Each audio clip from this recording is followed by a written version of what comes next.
Le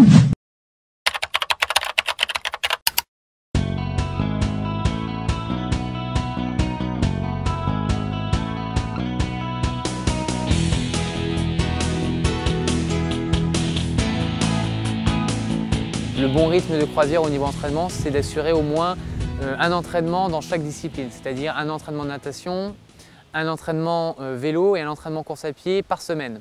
Après, l'idéal pour une bonne progression, c'est de faire 3 entraînements dans chaque discipline par semaine, c'est-à-dire 3 de natation, 3 de vélo et 3 de course à pied.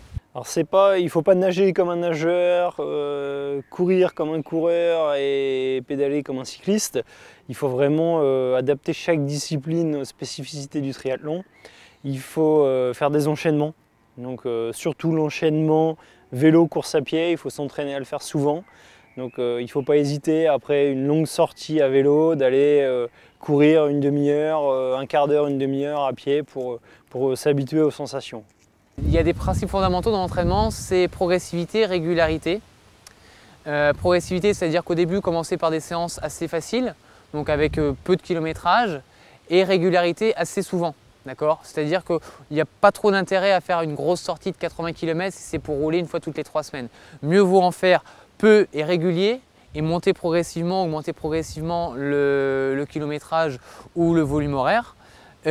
Plutôt que d'essayer de faire une grosse séance et de mettre 3-4 jours pour récupérer et ne rien faire pendant 3-4 jours.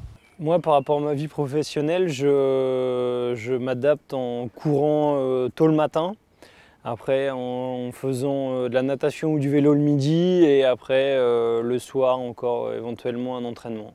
C'est soit du vélo, soit de la natation, soit de la course à pied, ça dépend.